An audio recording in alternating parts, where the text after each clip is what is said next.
ఏమండో ఇది నా మ్యారేజ్ అయిపోయిన తర్వాత రెండో రోజు విజయవాడ చింతరపతి వెళ్తున్న వీడియో అనమాట. మా వైఫ్ అంజనితో పాటు వాళ్ళ రిలేటివ్స్ అత్తయ్య మావయ్య వాళ్ళతో పాటు మా తమ్ముడు సుజీ కూడా వస్తున్నారు. ముందు విజయవాడ వెళ్ళి వచ్చేటప్పుడు చింతరపతి వద్దాం అనుకున్నాం, కానీ అనుకోని పరిస్థితుల్లో ఆగిపోవాల్సి వచ్చింది చింతరపతి. మేము వెళ్ళిన టైంకి అయితే ఎండ మామూలుగా లేదు, ఒక రేంజ్ లో ఉందనమాట.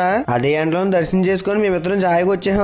కానీ అదే ఎండలో మా తమ్ముడు మిగతా వాళ్ళు చాలా ఇబ్బంది పడిపోయినట్టున్నారు. ఎండ దెబ్బ కాలు కాలిపోతున్నాయని పరిగెట్టుకుంటూ వచ్చేస్తున్నారు పాపం. నా మరదల పిల్ల సుజీకి ఎండ దెబ్బ కాలు మాడిపోయినట్టున్నాయి పాపం. ఫేస్ ఎక్స్ప్రెషన్ బట్టి తెలియనివ్వట్లేదు, కాలు మంటల మట్టికి లోపల అలాగే ఉన్నట్టుంది, ఎండుతున్నట్టుంది.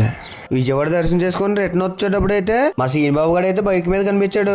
ఏలూరులో రిలేటివ్స్ ఎవరినో దింపేసి వస్తాడంట. మనం వాళ్ళ ఇంటికి రాగానే గిఫ్ట్లు ఓపెన్ చేసే కార్యక్రమం మొదలెట్టాం. మొదటగా మా చెల్లి అయితే ఓపెన్ చేయాలన్నమాట. అది ఏంటో చూడగానే నేను ఎప్పటి నుంచో కొనుక్కుందాం అనుకున్నది అయితే ఇచ్చిందనమాట మా చెల్లి. వెంకటేశ్వర స్వామిది సూపర్ బాగుంది అయితే ఇచ్చిందనమాట.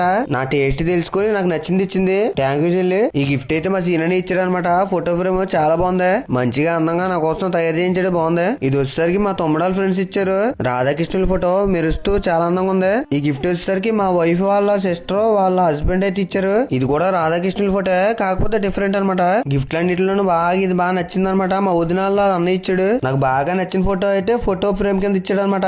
వన్ ఆఫ్ ది ఫేవరెట్ ఇది. అనుకోలేదు ఇది ఒకటి వస్తుందని నేను. మెయిన్ మా చెల్లి అయితే నాకు నచ్చిన గిఫ్ట్ ఇచ్చింది. నా మ్యారేజ్ కి వచ్చి గిఫ్ట్స్ ఇచ్చిన ప్రతి ఒక్కరికి కూడా చాలా థ్యాంక్ యూ చెప్పుకుంటున్నాను.